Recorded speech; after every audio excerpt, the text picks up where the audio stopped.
Officer Derek Chauvin had his knee on George Floyd's neck for 8 minutes and 46 seconds, including 2 minutes and 53 seconds after Floyd had become unresponsive. This afternoon, the county prosecutor explained why the charges came today. We have the officer's body-worn camera. We have statements from some witnesses. We have a preliminary report from the medical examiner. According to the charging documents, police were responding to a call of Floyd using a counterfeit $20 bill. During the attempt to put a handcuffed Floyd into the police car, the defendant pulled Mr. Floyd out of the passenger side of the squad car, held him with a knee to the neck. At one point, another officer asked, "Should we roll him on his side?" Chauvin replied, "No, staying put where we got him." Prosecutors contend Mr. Floyd being restrained by the police, his underlying health conditions, and any potential intoxicants in his system likely contributed to his death. But the prosecutor says the preliminary autopsy does not support that Floyd died from strangulation. So the version that I saw was just the 5-minute version, where you could see the people arguing. For some reason, that's the version that people are just now seeing.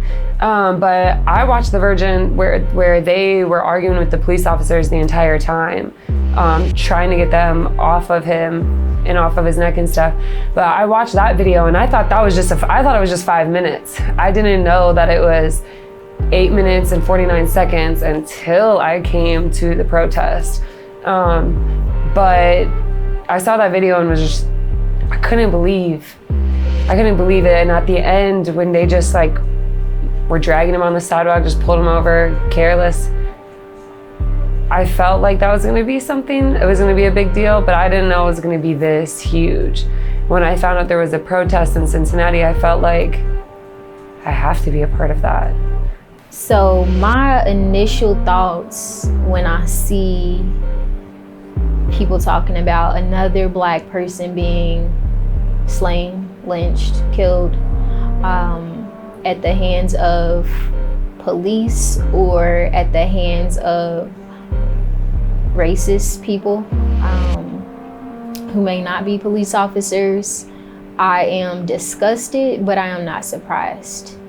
I've seen this happen over and over again, and I mean, to be completely honest, I always fear for my life, and I think I have some issues with that because I seen people in Ferguson who were out there protesting and really pushing for a change. A lot of those people have been killed, and you can call it mysterious killing, but a lot of them were burned in cars, right? That's not a coincidence.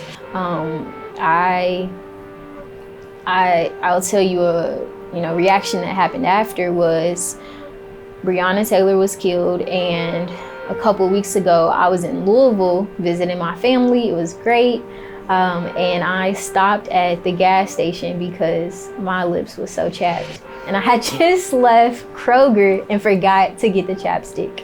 So I'm like, I have to do something. So I stopped at the gas station and there's 3 police cars there. So I'm like, all right, I'm used to tensing up, but then I'm like, all right, get over it. So I'm sitting in the car and I'm looking at my phone, and then I look up and it's a police officer right in front of my car. And I was sick. And then I realized, bro, you tripping. They're not coming after you. They're just walking to their car doing something. So I go into the store, get my chapstick, go home.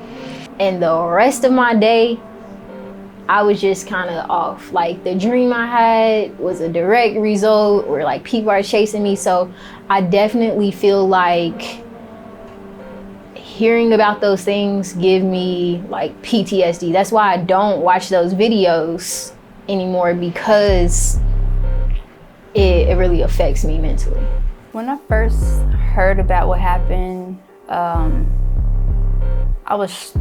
wouldn't even say shocked. I feel like at this point we're not really shocked. It's just kind of again, why does this have to continue to happen?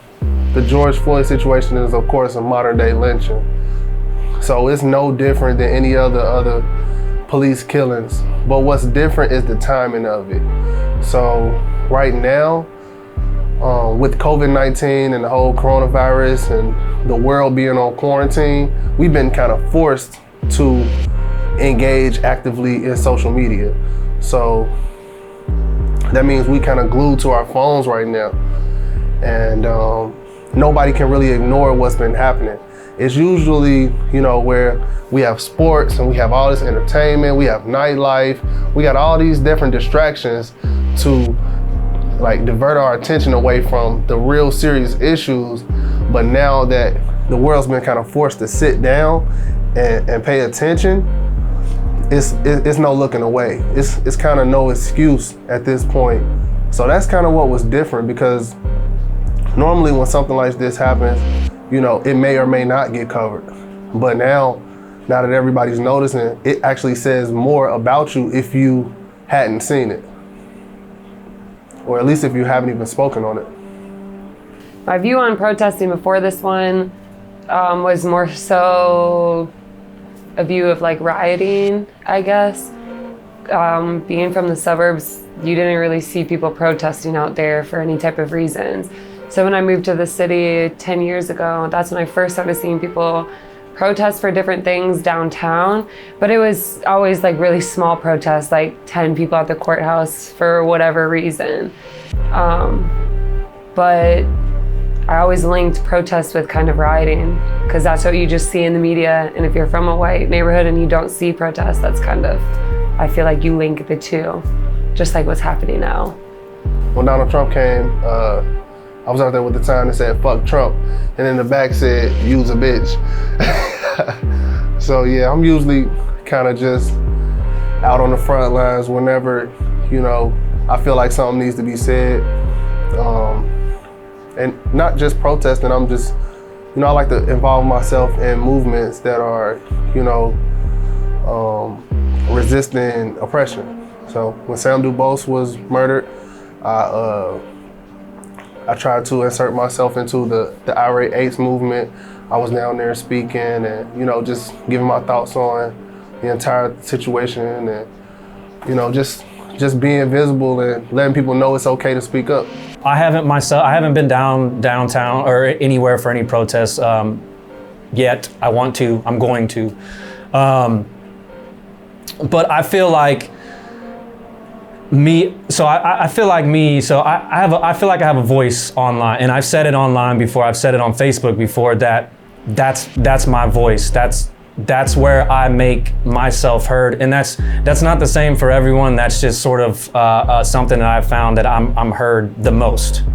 Some things I see kind of gets my blood boiling sometimes, and then I try to calm myself down and refrain from saying anything hurtful to someone who posts something that I don't like. But as far as what I mean by is something that I don't like is people that still don't get the message. And I think that's what's frustrating the most is, yes, I can't tell you what it's like to be African American in this country. I can't, but I understand and I sympathize and I know what's going on. I feel like we've seen so much of it that people should know what's going on. I mean, just look at the statistics. I mean, it's there. I mean, it seems like, things like George Floyd and Eric Garner, it's sad because it seems like that stuff's happening, on a weekly, bi-weekly basis. And it's I know what's going on. And so when people don't get it, it just really, really, really frustrates me. But I calm myself down and I try to reason with people, and recently it's gotten to the point where, I'm not gonna bicker, I'm not gonna go back and forth with you if you don't understand. I'm just gonna say, it's okay that you don't understand it, and then I keep it pushing. It's more or less, I don't want to have these arguments and bickering. If you don't get it, you're not going to get it. I can't do anything for you. I'm not going to help you. What I've been doing more of is just posting, sharing stuff rather than actually getting into conversations with people. And I've had intelligent conversations about everything, and I've had private conversations with people who kind of don't get it, but then they do a little bit after we talk. And I feel like that that works. I mean, if they kind of start to get it, I mean, that works for me. What I really will say to anybody that is watching this is that you do have a voice and you should use it. You're not going to know the end result or how things will turn out when you start, but that's why your community is here for you. That's why there are older people who have done it before. And at the same time, you have to remember that this, fire that's burning inside of you might be a passion, but don't take it to heart if it's not everyone else's passion. They'll give you what they can, but that doesn't mean that you should just stop pushing for yourself and doing what you want to do. I had to learn that over the past couple of years. Everybody's not going to do every single piece of work, but what you can do is bring them in and give them smaller tasks or ask them what they're comfortable with, and actually reaching out to people can help you in the long run, or you will get burnt out.